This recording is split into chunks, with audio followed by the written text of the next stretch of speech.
Hi, everybody. Welcome to the Jimmy Dore Show. I'm here with Ron Placone and the Miserable Liberal. How are you? Hello. Wonderful. So, I love when the press pearl clutches about Trump being mean to them. It's just so funny. And when I say pearl clutch, that's like a saying that means like they go, I can't believe. Could you believe what he said? How horrible! I never. So that's a Margaret Dumont used to be the person who did that in the Marx Brothers movies. She would be the person who would go, oh, I never, and then Groucho Marx would go, and you probably never will, right? Oh my, I've never. Will you turn your camera off? Okay. So the press that completely propped up Trump. Completely. And by the way, NBC and Jeff Zucker gave Donald Trump a primetime television show for years, even though they knew he was a horrible person. What they would consider to be a horrible person, that he was, racist, sexist, all that stuff. I know there's a lot of people who don't think he's racist, but he isn't. He is totally. His dad was too. And that's funny that you would try to deny that. Like, why would you try to? It's obvious, right? That Trump has a problem with the non-whites. But what I think is funny is when the press gets upset. So he recently called Chuck Todd. Trump called, it's fun. I have this. I can't believe how often Trump will give me a thrill. Talk about politics makes strange bedfellows, because he doesn't like Chuck Todd either. Yeah, that's true. He called Trump Todd a son of a bitch, and people went crazy. Did you hear about that when he called Trump a son of a bitch? Right. Mm-hmm. So here is what Brian Stelter. That's how you say his name, Stelter. I would always say Setzer. Yeah, I always think of that too. Brian Setzer from Stray Cats. Mm-hmm. He says, when Trump trashes the press and insults individual journalists, this is not shtick. It's not comedy. This is real, and it's dangerous. He's quoting April D. Ryan. It's hilarious. It's hilarious. You guys are such pussies. It is unfucking believable. What kind of just little babies? What a little chump. What do you? I just think that's to me.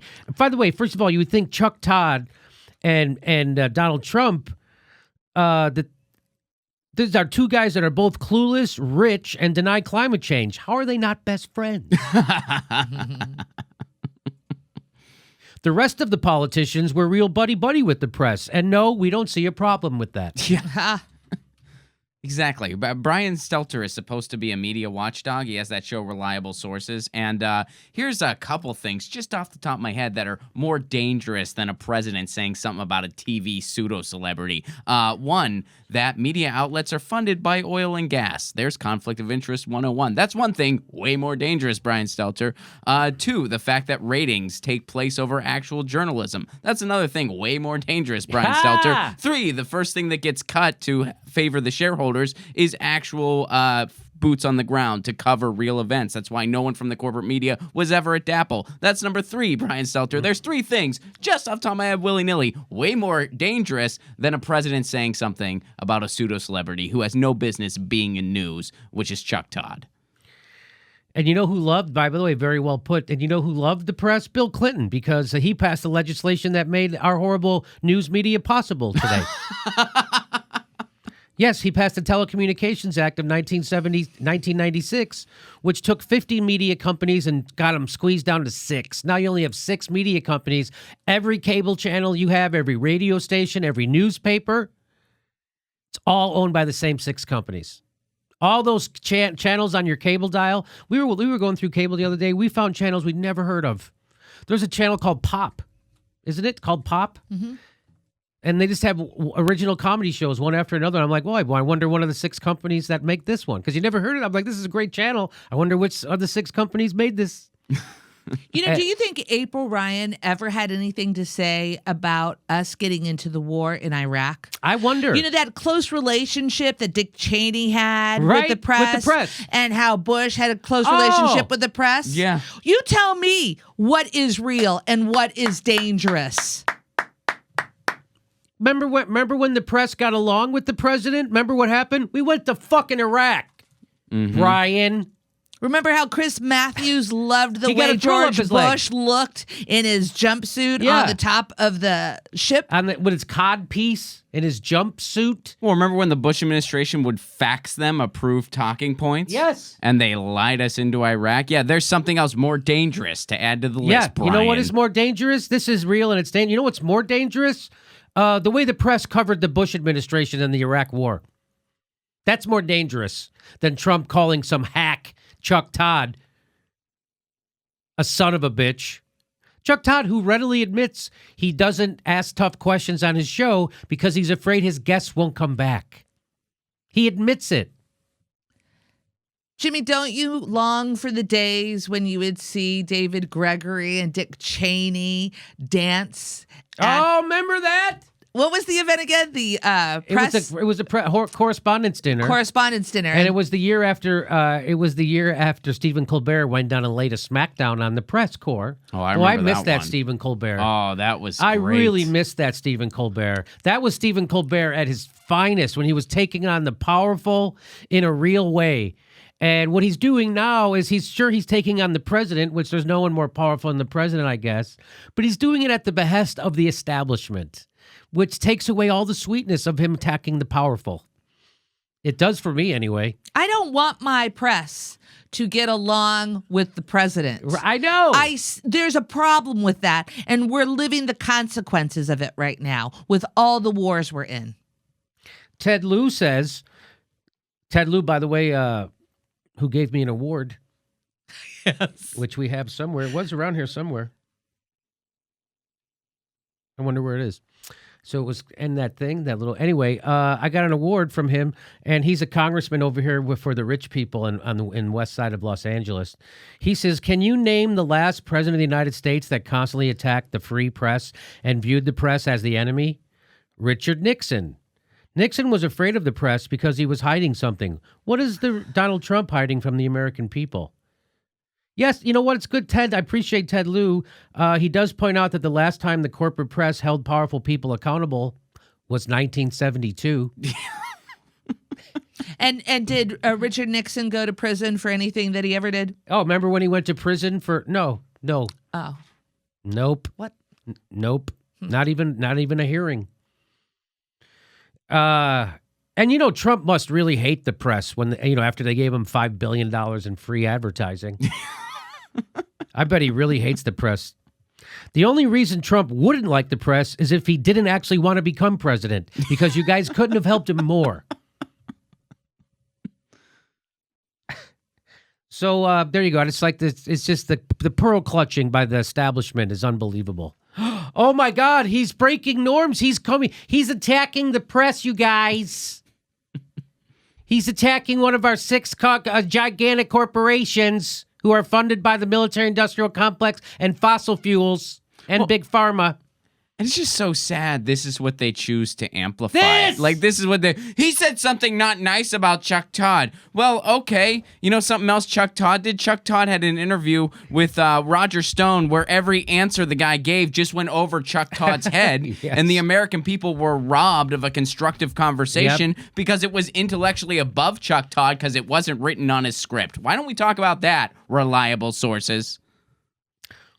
Why don't we talk about Chuck Todd pushing back against the urgency of climate change? He did that. Yeah.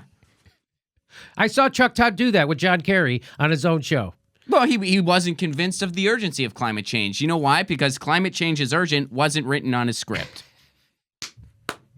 I thought journalists were supposed to be have grit and resiliency and didn't care when somebody pushes back. Right? So like, oh, a powerful person called me a name. What am I going to do? They fucking Barack Obama prosecuted journalists. Brian Stelter. Barack Obama used the Espionage Act to prosecute whistleblowers. You didn't give a shit about that, though. You don't. What? Ted, how about Barack Obama using the Espionage Act to prosecute whistleblowers more than any other president in the history of our country? How about that, Jagoff? How about that, Brian Stelter? You know what's dangerous? Has he prosecuted any guys for blowing secrets yet? Has he? Because Barack Obama did a bunch. Has he repealed habeas corpus yet, you fucking Jagoff? No, because it's already repealed from Barack Obama. Has he put us in a surveillance state? No, we're already in one. This is dangerous. This is real, and it's dangerous. You know what's dangerous is that anybody ever thinks that Brian Stelter has a lick of fucking integrity and ever tells the truth. He's a corporate con man, propagandist. Remember the guy who had his show before, Reliable Sources? The guy who hosted it before him had to resign because he filed too many stories that were unreliable. And then they got this Jagoff to come in after him. You know, Jimmy, it just really makes me miss Barack Obama. Ha! He wasn't vulgar. Can we go back to the days when Barack Obama didn't swear and he just prosecuted journalists? You stupid Jagoff corporate tool. Fucking idiot. I'm so glad you're getting your news. And you wonder why people get their news from YouTube? This is freaking why. Yeah, in some ways we are kind of biting the hand that feeds. Yeah. We're just kind of just like, way to be so terrible and keep us employed. Way to be. I know. Well, you know, I was at lunch with a friend of mine. I'll name check him, Alan Havey.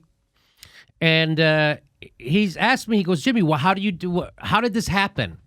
How did your show become so popular? And how did you start selling out theaters doing your live show, right? Because that's what we're all working towards to do, and it happened.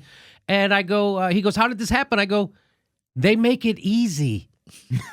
They make it easy. This guy makes it easy. Oh, and he goes, what do you mean make it easy? I go, all I have to do is tell the truth about Syria, and I'm already the best journalist in America. That's all I have to do is tell the truth about Syria.